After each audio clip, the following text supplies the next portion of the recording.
حنبل سفر کر رہے تھے, بڑا فیمس واقعہ ہے, سفر کر رہے تھے, رات لیٹ ہو گئی, مسجد میں اجازت ہے کہ میں رات یہاں رہ لوں, تو انہوں نے کہا نہیں آپ یہاں رات نہیں رہ سکتے. تو ایک نان بنانے والا گزر رہا تھا, تو انہوں نے کہا آپ کیوں بزرگ کو تنگ کریں, بزرگ آپ میرے پاس آئیں بابا جی میرے گھر رہ لیں. تو انہوں نے کہا ٹھیک ہے. تو وہ جب گھر لے کے گیا تو وہ رات کو نان وہ تو آٹا گوندتا تھا, آٹا گوند رہا اور کہتا ہے استغفر اللہ استغفر اللہ. امام احمد بن حنبل رحمہ اللہ بیٹھے ہوئے ہیں, کہتے ہیں آپ کو اس ذکر نے کبھی زندگی میں فائدہ بھی پہنچایا ہے؟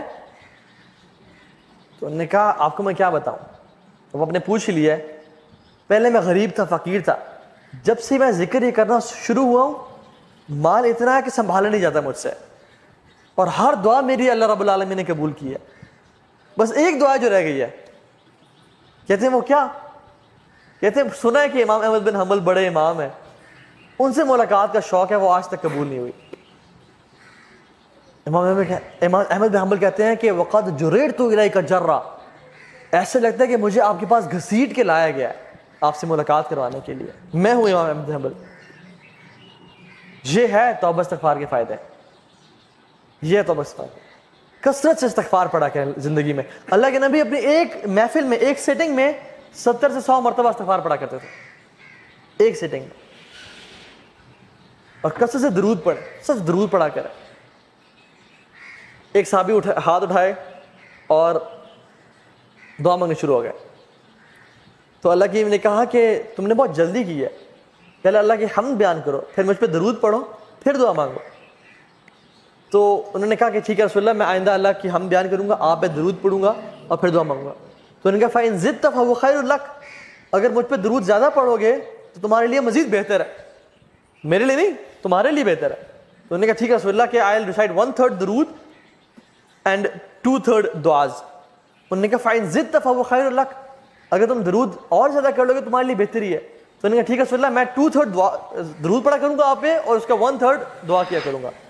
فَإِن زِدْتَ فَهُوَ خَيْرٌ لَكَ, اگر تم اور زیادہ کر لو تو تمہارے لیے فائدہ ہے. تو نے رسول اللہ آج کے بعد آپ پہ میں درود ہی پڑھا کروں گا بس. انہوں نے کہا اگر تم یہ کرو گے تو اللہ تعالیٰ تمہاری تمام پریشانیوں کو ختم کر دے گا اور تمہیں ہر مشکل سے آزاد کر دے گا. جے اللہ کے نبی درود پڑھنا. جو شخص صبح اور شام اللہ کے نبی پہ 10 دفعہ درود بھیجتے ہیں, اللہ سبحانہ و تعالیٰ اس کے تمام فرشتے اس پہ 70 مرتبہ درود بھیجتے ہیں, 70 ٹائمز. اس کے درجات بلند ہوتے ہیں, اس کے گناہ معاف ہوتے ہیں, اس کی نیکیاں لکھی جاتی ہیں. سو مچ ریوارڈ. اور ایک اور حدیث پتہ ہے کیا آتا ہے, سبحان اللہ, ہم چاہتے ہیں کہ اللہ کے نبی کے سامنے ہمارا نام لیا جائے. کون کون چاہتا ہے کہ اللہ کے نبی کے سامنے ہمارا نام لیا جائے؟ ہر بندہ چاہتا ہے. ایک حدیث میں آتا ہے کہ جو شخص مجھ پہ درود بھیجتا ہے نا, میرے میں روح ڈالی جاتی ہے اور مجھے اس کا درود پہنچایا جاتا ہے. اللہ کے جو فرشتے ہیں نا, نورانی مخلوق, وہ اللہ کے نبی تک اس بندے کا درود پہنچا. جسٹ امیجن سبحان اللہ کہ رسول اللہ صلی اللہ علیہ وسلم کے سامنے یہ کہا جائے کہ یا رسول اللہ آپ کا بندہ عبداللہ بن عبد الرحمن, اس نے آپ پہ درود پڑھا ہے. سبحان اللہ. تو اللہ کے نبی پہ تک درود پہنچایا جاتا ہے. شیخ صالح المغاسمی ہیں, وہ کہتے ہیں کہ ان کا آپریشن ہوا, ہارٹ سرجری ہوئی, اور ان کے نا ہارٹ بلاکیج تھے, بہت ساری آرٹریز بلاک تھیں اور سٹنٹس ڈلے ہوئے تھے, تو بہت ایشوز تھا ان کے اس میں. تو وہ کہتے ہیں کہ it was a lengthy operation.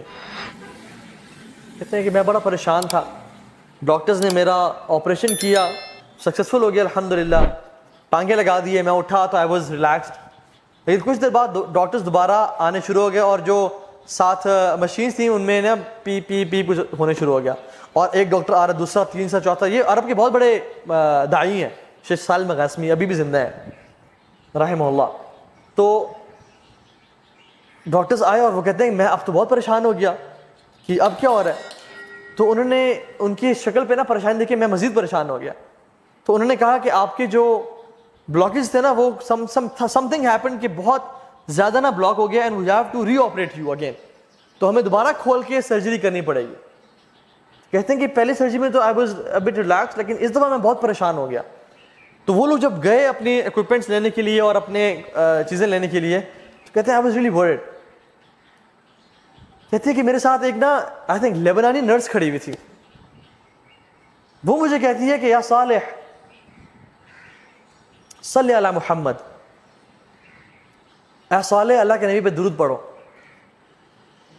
اور کہتے ہیں کہ میں اللہ کے نبی پہ درود پڑھنا شروع ہو گیا اس یقین کے ساتھ کہ اللہ کے نبی نے فرمایا کہ اگر تم مجھ پہ درود پڑھو گے تمہاری ساری پریشانیاں ختم ہو جائیں گی اور تمہاری ساری مشکلات کا حل نکل آئے گا. تو کہتے ہیں کہ میں درود پڑھنا شروع ہو گیا، حتیٰ کہ جب ڈاکٹرز آئے اور دوبارہ انہوں نے مجھے کچھ چیزیں اٹیچ کی تو دے ور کنفیوز اینڈ سرپرائزڈ.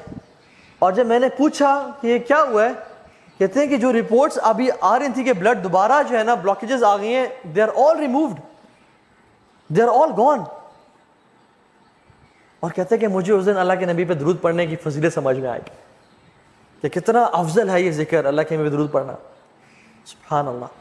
تو اپنی زندگی کو نا کثرت سے، جب بھی فری ٹائم ہے نا، درود کثرت سے پڑھا کریں، استغفار کثرت سے پڑھا کریں. دن میں 100 دفعہ سبحان اللہ و بحمدہ پڑھا کریں. اللہ تعالیٰ تمام کے تمام گناہ معاف کر دیتے ہیں جو شخص دن میں 100 دفعہ سبحان اللہ و بحمدہ پڑھ لیتا ہے. تو یہ 5 پرنسپلز ہیں جو کہ ہم نے آج ذکر کیے، جو کہ انسان کی زندگی بھی بہترین بناتا ہے اور آخرت بھی بہترین بناتا ہے. یہ تو بہت بڑی ڈسٹریکشن میرے سامنے آ گئی ہے. انشاءاللہ we'll end on this, just repeating the 5 points. پہلا پوائنٹ کیا تھا؟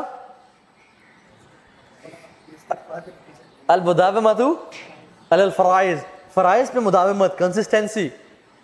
واللہ العظیم انسان کی تراویح میں نکلنے والے آنسوؤں سے بہتر ظہر کی نماز پہ جانے کے لیے جو ایک پسینے کا قطرہ ہے نا، وہ اس سے لاکھ درجے بہتر ہے.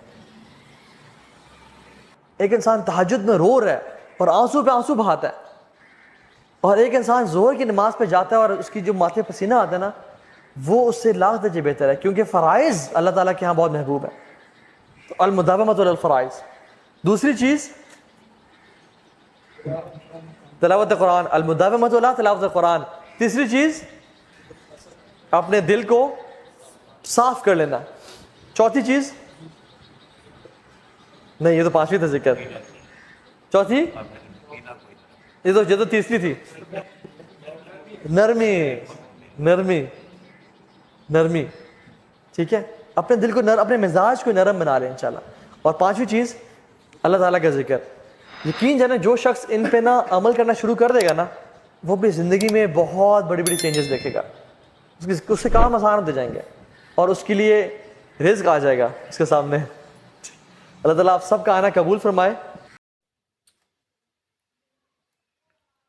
جی ناظرین، اس بات میں کوئی شک والی بات نہیں ہے کہ ہماری زندگی میں جتنے بھی مسائل آتے ہیں وہ صرف اللہ تعالیٰ کی ذات پر ہمارا یقین کامل بنانے میں ہماری مدد کرتے ہیں. اگر ہمارا ایمان اور یقین یہ ہے کہ ہر چیز کرنے والی ذات اللہ تعالیٰ کی ذات ہے، اگر ہم اپنی زندگی میں آنے والی مشکلات کو صبر اور شکر کے ساتھ برداشت کریں گے اور نماز کے ساتھ اللہ تعالیٰ کی مدد حاصل کریں گے تو اللہ تعالیٰ ہم سے راضی ہوں گے.